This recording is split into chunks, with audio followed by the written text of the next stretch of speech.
les feuilles.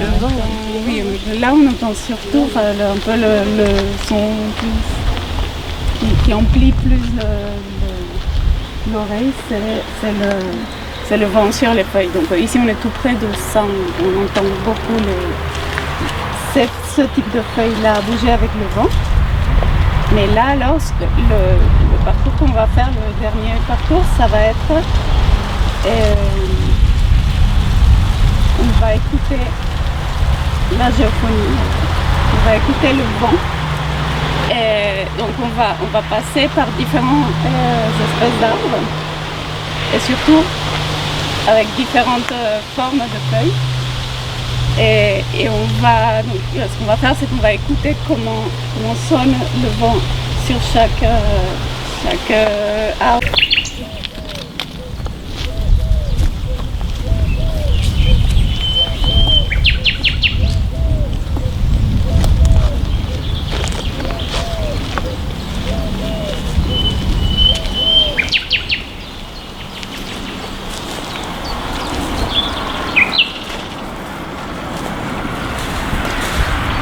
C'est que ça dépend de la hauteur du vent.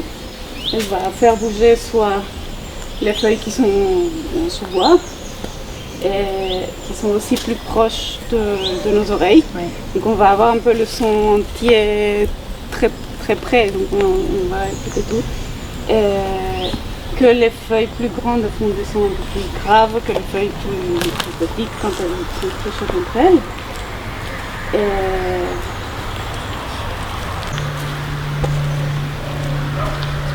Bon, on n'arrive pas à les entendre là, ils bougent pas trop fort. Et du coup, comme c'est aussi des feuilles qui sont plus proches les unes avec les autres, quand le vent les bouge, elles les font... C'est comme si elles filtraient un peu le vent.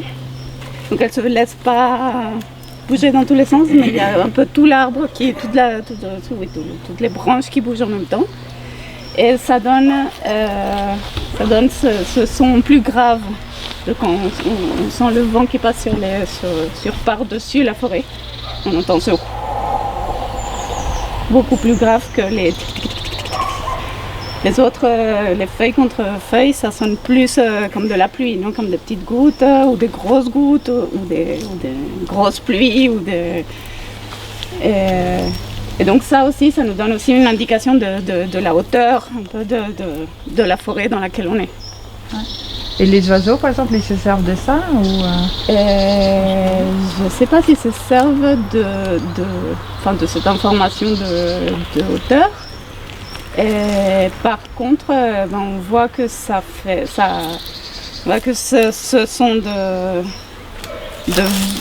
qu'on dit de vent, mais en fait le son des feuilles qui bougent en interaction avec le vent.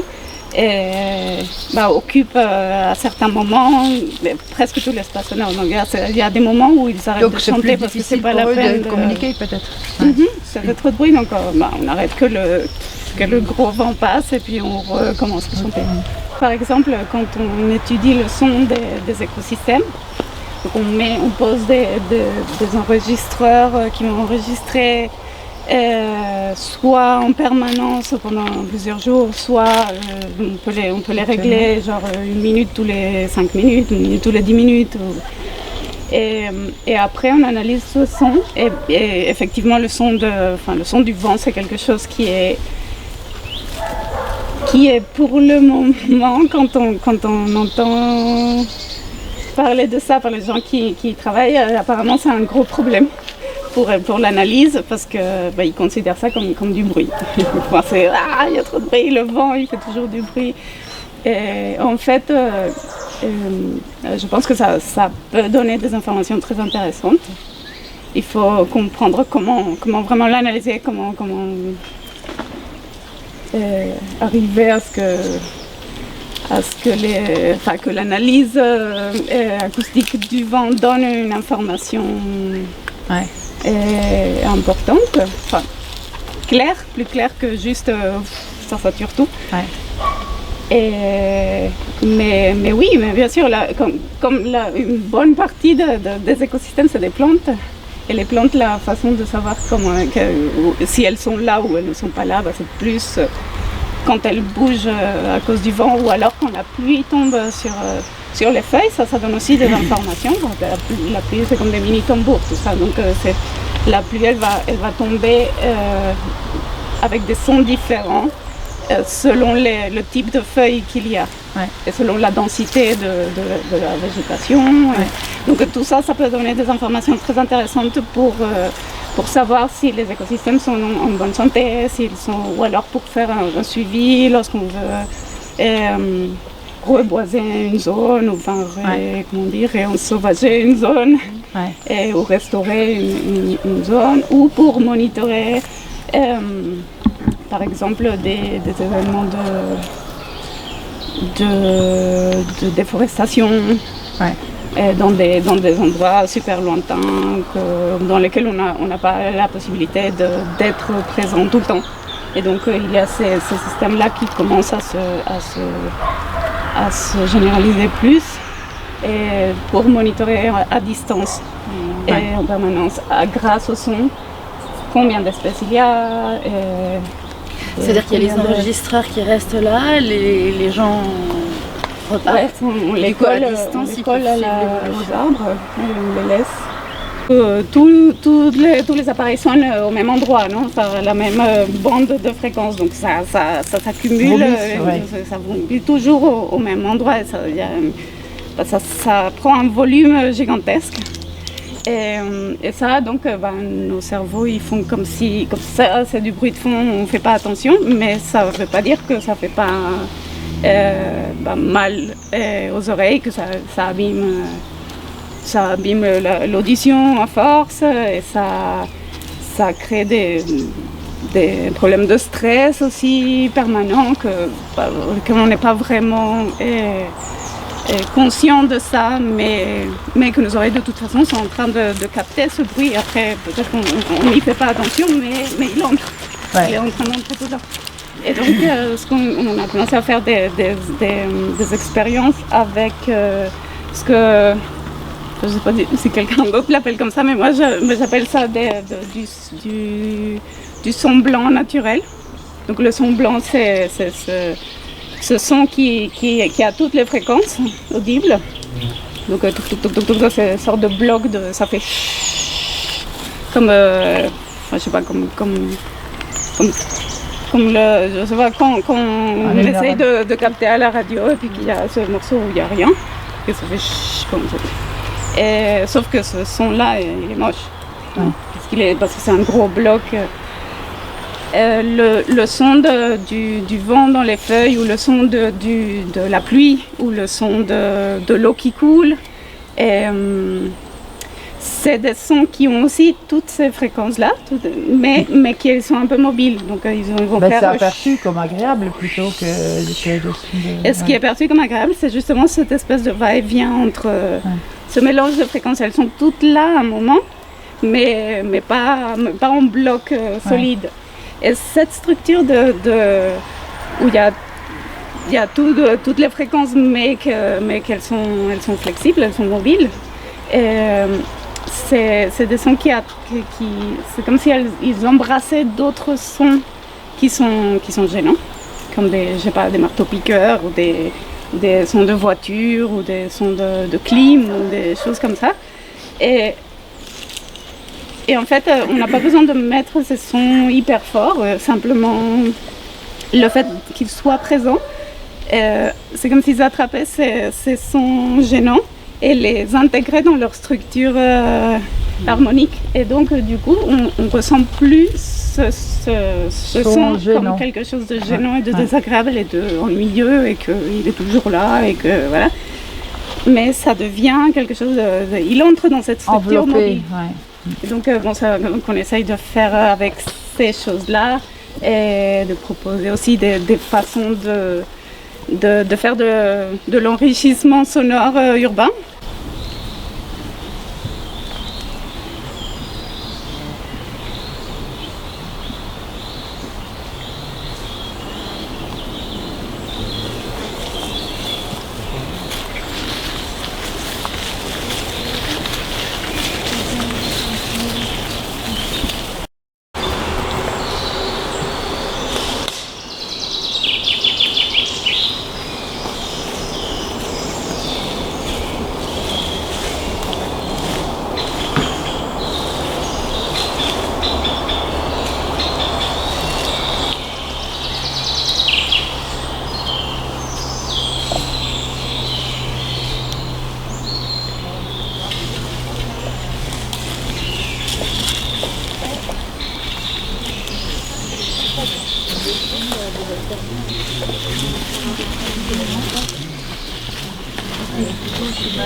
D'avoir des idées sur qu'est-ce qui pourrait être encodé à l'intérieur de ces signaux pour aller chercher après au labo, enfin faire les analyses sur l'ordi et enfin mettre aussi on émet des hypothèses pour dire peut-être que cette partie-là qui est plus grave que cette autre partie-là, peut-être que ça veut dire je sais pas quelque chose, ça veut dire ça veut dire on est de telle espèce.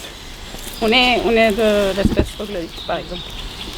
Et du coup, ce qu'on fait, c'est qu'on change légèrement les paramètres qu'on croit qui sont importants pour la communication.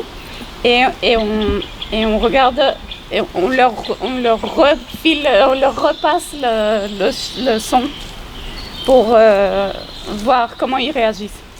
Et jusqu'à quel point ils réagissent ou à quoi ils réagissent. À écouter, on se rend compte de ces histoires de l'espace qui se laisse aussi les uns les autres et pas tous en même temps. Et du coup, ça, c'est intéressant de vous l'entendre dire après, de l'écouter comme ça. Quoi. Oui, on se pose aussi sur les humains finalement, le comportement. On parle plutôt tous en même temps. Comme ça aussi, assez entre nous ou pas. Oui, je pense qu'on a avec... peut-être que nous, ou nos communications parlées, pas sonores, naturelles, on va dire, et peut-être qu'elles ont plus tendance à s'espacer entre elles. Mais comme on a toute cette quantité d'autres sons qui sont...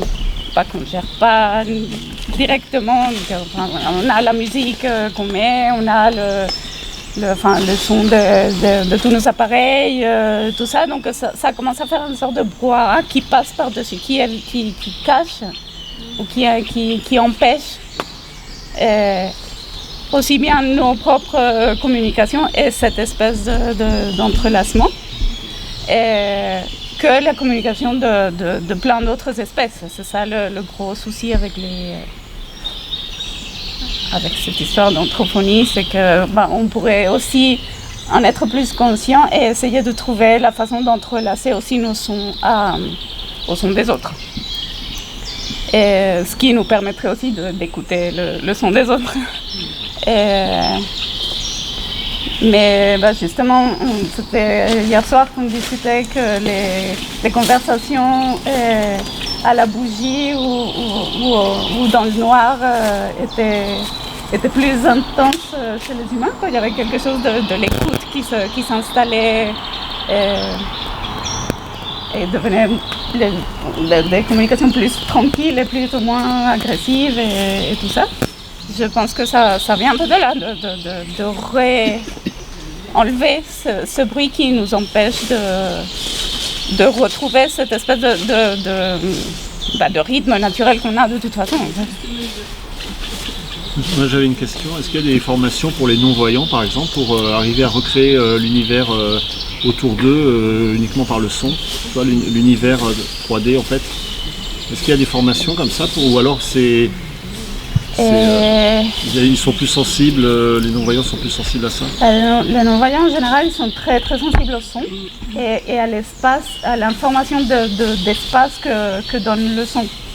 Simplement parce que c'est aussi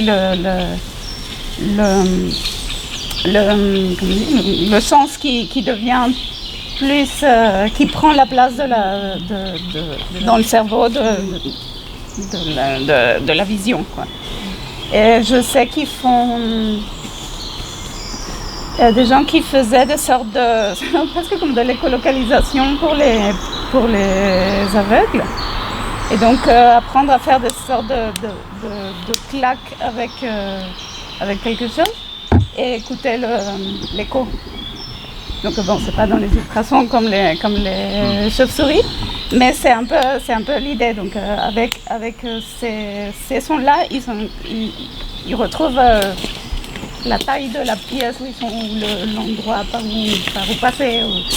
Donc on voit aussi que le truc de taper avec un bâton, c'est pas juste pour sentir les obstacles, c'est aussi le son des bâtons donne une information aussi, enfin le retour du son du bâton donne aussi une information de volume. Et il y a un mec, il est uruguayen, je crois, et il voit pas, et c'est un des... Lui, il connaît genre toutes les espèces d'oiseaux d'Amérique, carrément, et par le son. Parce que bon, il s'est mis à écouter tous les sons, donc c'est genre une sorte d'encyclopédie sonore vivante. Et lui, il fait des sortes de balades sonores aussi pareilles, mais alors elles sont guidées par lui, ou elles sont pensées par lui en tant que non-voyant. Et ça, c'est super intéressant. À Cali, ils sont en train de faire ça dans une réserve naturelle, faire des sortes de petits chemins sonores. Ouais.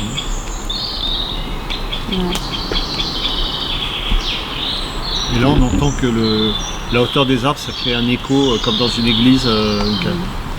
Oui, on est un peu protégé du son du vent aussi qui nous sature un peu les oreilles. Et du coup, ça fait plus comme une coupole, non ?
J'avais une question par rapport aux petits, comme vous dites avant, que c'est les petits et la maman, les oiseaux, c'est pas comme nous que chaque un nouveau territoire pour installer sa famille après ils restent dans la même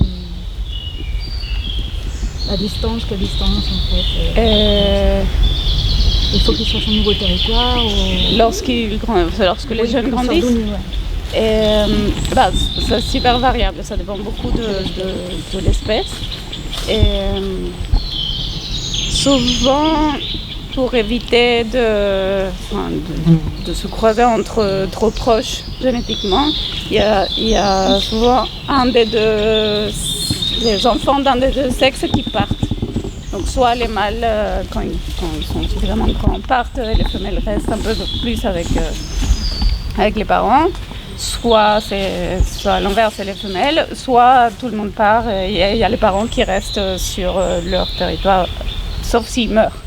Et s'ils meurent, il y a les enfants en général il y en a un qui reste et qui conserve ce territoire, qui hérite un peu ce territoire-là. Là, c'est la même, on entend le trou. Ça, c'est la fin du chant de plusieurs. Donc, on en a un par là. On avait un autre qui répondait par ici. L'autre qui répond là.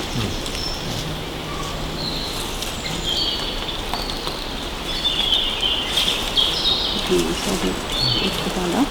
Puis on sort de Rosset de Mer.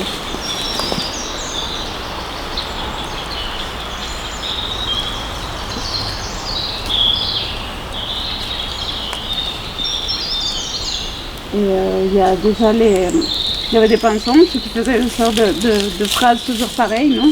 Ça, c'est Et- pinson. Ça, c'était un peu les pinsons. Donc ils ont fait ça pendant un moment et puis là c'est bon, ils ont fait Ils sont partis, leur ouais. truc, ils sont partis. Donc aussi on voit aussi que les espèces qui sont actives, elles se relaient un peu, non?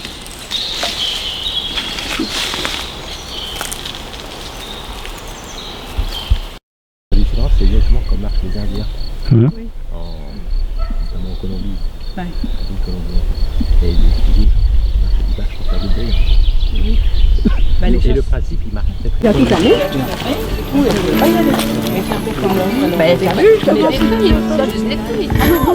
barrage, il y a des gros troncs d'arbres en travers, il y a mis des fils de fer, il y a tout. Ah, d'accord. En fait, J'ai pas vu ça. 60 ans, là, dans mon 80 ans, elle peut pas...